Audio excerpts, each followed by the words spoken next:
Radhe Radhe everyone, आप देख रहे हैं सीरियल स्यापा, जहां पे मिलती है आपको आप ही के फेवरेट शो से जुड़ी इंटरेस्टिंग अपडेट। दोस्तों, आज हम बात करेंगे राधा कृष्ण फैंस के गुस्से की। जी हाँ, राधा कृष्ण के फैंस को आ रहा है काफ़ी ज़्यादा गुस्सा, क्योंकि वो भार्गवी के लिए काफ़ी ज़्यादा बुरा महसूस कर रहे हैं। रिसेंटली चल रही एपिसोड लाइन की बात की जाए तो श्रीनिवास यहाँ पर भार्गवी को छोड़कर जा चुके हैं और पद्मावती से शादी करने के लिए सज्ज हो चुके हैं। अब भले ही पद्मावती ने उन्हें ब्लैकमेल किया हो या फिर चिता पर बैठकर उन्हें चेतावनी दी हो, लेकिन end of the day Srinivas शादी करने वाले हैं पद्मावती से, और ये सब कुछ फैंस को नहीं हो रहा है बर्दाश्त। जहाँ उन्होंने शो मेकर से लेकर श्रीनिवास के फ्रॉड होने तक क्या कुछ कहा, चलिए आपको बताते हैं। सबसे पहले एक कमेंट आया जिसमें लिखा, the fraud Srinivas should learn from Bhargavi about the real love and it's what is the confident mean. वो तो श्री कृष्ण अवतार लिया है यहाँ पर श्रीनिवास ने, तो राधा रानी भी अपने श्री के पास आने के लिए ये सब सह रही हैं। लेकिन जिस तरीके से राधा रानी को फोर्स किया गया था उनके पेरेंट्स की तरफ से शादी करने के लिए, ठीक वैसे ही अब भार्गवी को भी फोर्स किया जा रहा है वासुदेव से शादी करने के लिए। मुझे समझ नहीं आता, जहां राधा रानी शादी करके सफ़र कर रही थी अयन जटिला कुटिला के साथ, उनके तीखे शब्दों के साथ, तो अब इस अवतार में भी महालक्ष्मी ने क्या इतनी मिस्टेक की है कि वो भी भार्गवी बनकर सफ़र कर रही हैं, कभी महाविष्णु की वजह से, तो कभी अपने पापा, तो कभी अपने वासुदेव की वजह से। आखिर महाविष्णु बॉन्ड हुए हैं श्रीनिवास के बतौर, तो उन्होंने पद्मावती को लक्ष्मी मान लिया। लेकिन शो के मेकर्स भार्गवी को एंटरटेन करने के लिए क्यों चूज़ करते हैं? अगर ये स्टोरी सिर्फ लक्ष्मी और श्री कृष्ण की थी तो मलिका को शो में रखना ही नहीं चाहिए था।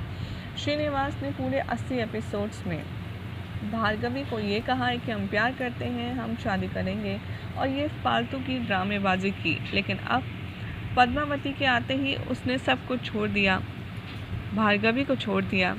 अब भार्गवी को अपने पैरों पर खड़ा होकर के जितने भी विलेंस हैं, जितने भी दुश्मन हैं, उनके सबको सबक सिखाना चाहिए इस शो में, क्योंकि जिस तरीके से भार्गवी का दिल दिखाया गया है उसे तोड़ना कोई अच्छी बात नहीं है।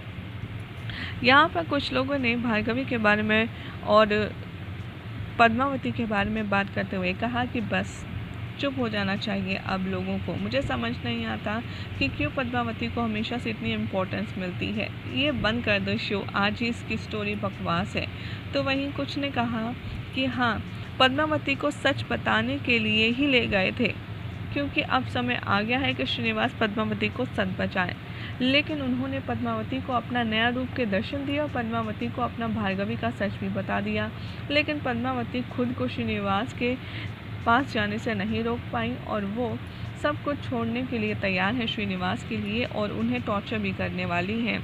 ये तो वही हो गया कि एक बड़ी बिगड़ी हुई शहजादी है, उसे जो चाहिए वो पाकर ही रहती है, चाहे जिद से या फिर अपने पैसों के दम पर।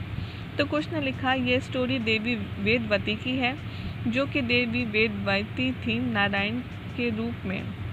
उन्हें अपने पति को प्राप्त करना चाहती थी, इसीलिए तपस्या कर रही थी, जिन्होंने राम जी ने कलयुग में विवाह करने का वचन भी दिया था।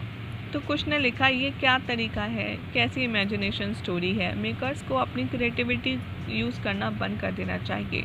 जो लॉर्ड श्रीनिवास स्वामी है, पद्मावती देवी, वो दोनों एक साथ थी। लेकिन मुझे ये समझ नहीं आता कि आप लोग पुराण पढ़िए, सीरियल कहाँ जा रहा है, इसकी स्टोरी कहाँ चल रही है, आप हमारे इमोशंस के साथ मेकर्स क्यों खेल रहे हैं। तो कुछ ने लिखा, श्री ने सब कुछ पद्मावती के लिए ही किया है, क्योंकि वो किसी दूसरे से विवाह करके खुश नहीं रहेंगी। श्रीनिवास ने खुद ही बोला है उसे पद्मावती की ज़्यादा चिंता है, भार्गवी की नहीं, क्योंकि वो तो सब सहन कर लेती है और किसी को दुख भी नहीं देती, ना ही ज़बरदस्ती करती है। और पद्मावती किसी प्रकार के अपनी इच्छा पूरी करके ही रहेगी, क्योंकि वो राजकुमारी जो है। भार्गवी तो साधारण कन्या है, ना तो उसके पिता भी कोई सुनते हैं ज़्यादा उसकी, और वो सब स्वार्थी हैं। So sad. लेकिन भार्गवी के साथ जो हो रहा है वो गलत है और पद्मावती गलत कर रही है। तो कुछ ने कहा, मुझे एक बात का जवाब चाहिए, पद्मावती लक्ष्मी का रूप है तो वो राधा कृष्ण में भी आई, श्रीनिवास भार्गवी में भी आई, सिया राम में क्यों नहीं आई, फिर कहाँ गई तब? तो कुछ ने लिखा, पद्मावती लक्ष्मी का ही रूप है और भार्गवी महालक्ष्मी है। लॉर्ड विष्णु की 2 वाइफ हैं, पद्मावती और श्री। और श्रीनिवास दोनों से प्रेम करते हैं बिकॉज इन दोनों में लक्ष्मी है। कुश ने कहा पद्मावती का रोल क्लोज करो प्लीज़, सिर्फ भार्गवी और श्रीनिवास का ही रोल हमें चाहिए। तो कुश ने कहा कि श्रीनिवास पद्मावती से विवाह कर भी ले तो क्या सुखी और खुश नहीं रह पाएंगे, क्योंकि ये सब ज़बरदस्ती की शादी होगी। क्योंकि जिस तरीके से श्रीनिवास भार्गवी के लिए फील करते हैं वैसे वो पद्मावती से विवाह कर भी लें लेकिन भार्गवी से ही प्रेम करते रहेंगे।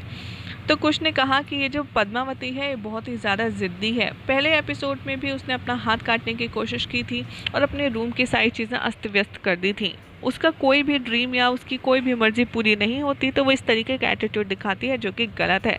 उसको दूसरों की फीलिंग्स की रिस्पेक्ट करनी चाहिए, ना कि सिर्फ अपने कहे हुए शब्दों को, अपने ही मेंटल डिसऑर्डर को बड़ा रखना चाहिए। इवन स्वयंवर में भी वो अपने पापा के अगेंस्ट बोल रही थी और वो जाने की कोशिश कर रही थी और स्टेज पर सबके सामने उन्होंने अपने पापा की इंसल्ट की। बहुत ज़्यादा गुस्सा है उनमें, इसीलिए वो अपनी शादी को भी रिस्क में डाल रही हैं। तो देखा आपने, ये सारे सवाल लोगों के दिल में गूंज रहे हैं कि आखिर कैसे पद्मावती को हमेशा से प्रेफरेंस दी जा रही है और भार्गवी को कम। अब देखना होगा। काफ़ी इंटरेस्टिंग कि end of the day Srinivas शादी करते भी हैं किससे और आखिर क्या होता है किस फैन के सवालों का जवाब। ऐसी एक्साइटिंग अपडेट्स के लिए चैनल को सब्सक्राइब करें, वीडियो को लाइक शेयर करना ना भूलें।